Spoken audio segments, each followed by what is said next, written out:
Alongside Bob Weeks, 2 weeks left in the LPGA season, one that's been strange for Brooke Henderson. She's currently 13th in the Rolex World Rankings. What's her path back to a top 5 world ranking, Bob?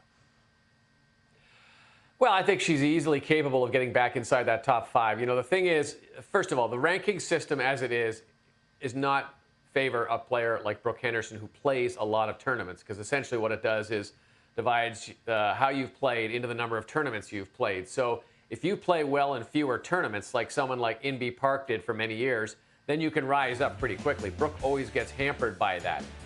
But let's not lose sight of the fact that, yes, 2023 so far, she's got a couple of events left, has been not up to her standards. If this was one of the guys on the PGA Tour, I mean, you know, we would be saying, oh my gosh, 13th in the world, a win and 2 runner-ups. A win and 2 runner-ups is what Nick Taylor has this year. So that's pretty comparable. If you look at what Brooke has done throughout the rest of the events, we see just a couple of top 10s. There were 5 other finishes that she had that were between 11 and 20. So it's not been like a terrible year for her, but there are a lot of things that she still has to do better if she wants to progress up. She fell back. There's no doubt about that. I think she'd be the first to admit that. This was not her good year. But what does she have to do to get forward? I think there's lots of things that she can do. I mean, it's not that hard a road to get back up there. You mentioned a couple top 10s. One of those top 10s came in her last start at the Maybank Championship, where her ball striking was significantly better as we head to the final 2 weeks of the LPGA calendar. Is her game trending in the right direction? Yeah, I think it is for sure. I mean, I think she showed that her iron play is much better. She's made some changes in the iron department, still within the TaylorMade family, but she's looking at some different things, and she hit a lot more greens in that last start over in Asia than she did almost the entire season long.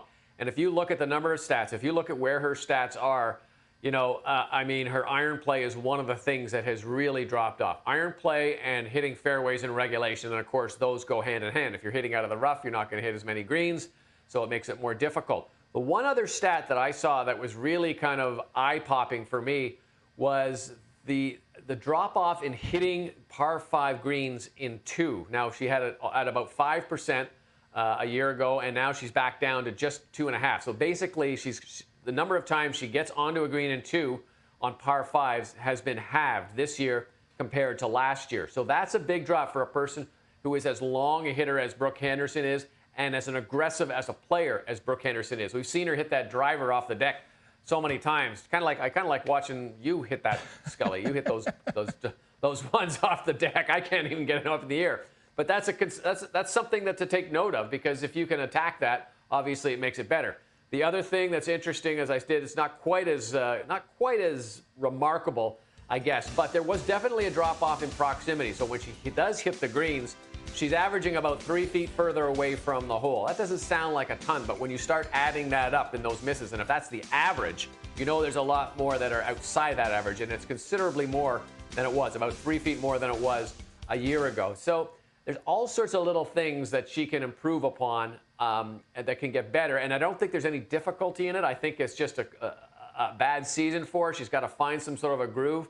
You know, when I saw her play out in Vancouver at Shaughnessy, she was hitting a lot of tee shots off to the right. Now, if you're a coach, you go to the range with her and you work that out. Of course, she works really with her father, who can help her out with that, but she's sort of a feel player. Very similar to what Donko Jones was in her heyday.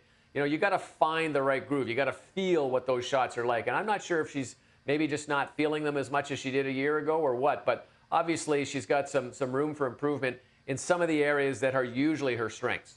You mentioned areas that are usually her strengths, but some areas she has improved in 2023. Her putting average has gone from 71st to 45th.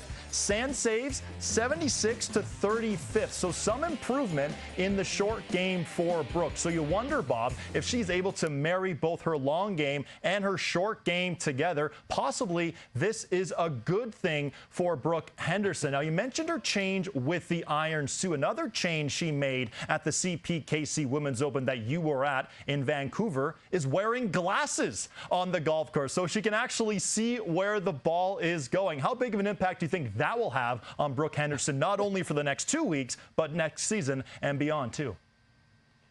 I mean, it's actually almost comical that she put those on finally out there. And I was asking her because she had told me one time, you know, when she hits a good drive, when she hits a drive off the tee, she basically sort of pauses for a minute and then reaches right down, picks up her tee. And everyone always said, oh, well, she knows she's hit it perfect, so, you know, she can do that. But she told me one time that she couldn't actually see where the ball was going.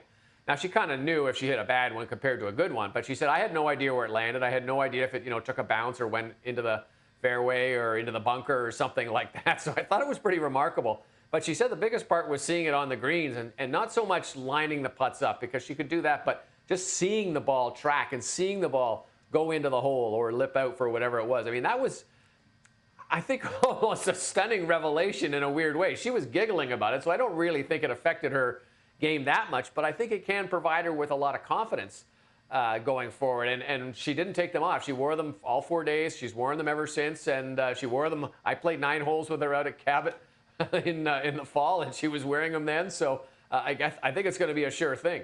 That's where I was just going to go, Bob, because you got to play 9 holes with Brooke Henderson, something you haven't gotten to do before. Did you get any insight from her talking about the season that's been so far as to some of the reasons why she has been inconsistent?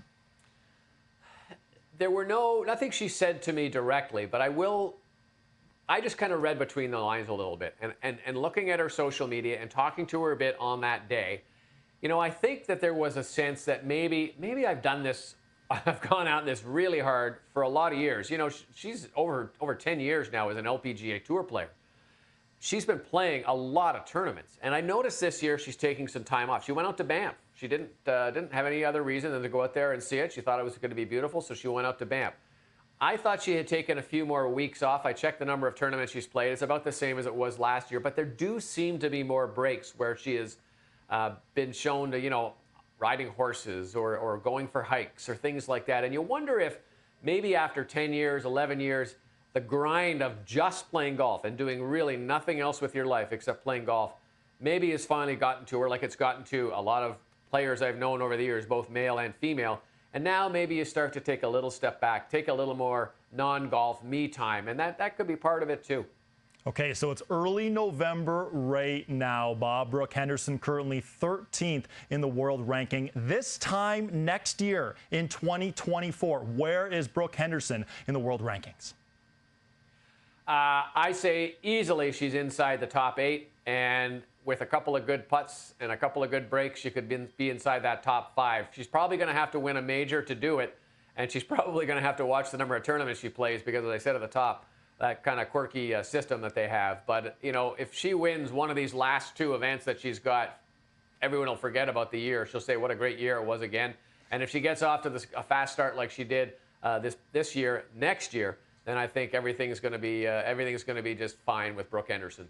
Yeah, sure, Brooke Henderson was maybe a little inconsistent in 2023, but I think she's going to be inside the top 5 in the world ranking this time next year. She was inconsistent for the majority of the season, but still played very solid at the major championships. I'm looking for big things from Brooke Henderson. Henderson's been under par in 9 consecutive rounds on the LPGA Tour. She's looking to continue that momentum for the final 2 weeks of the LPGA calendar. Bob, thanks for this.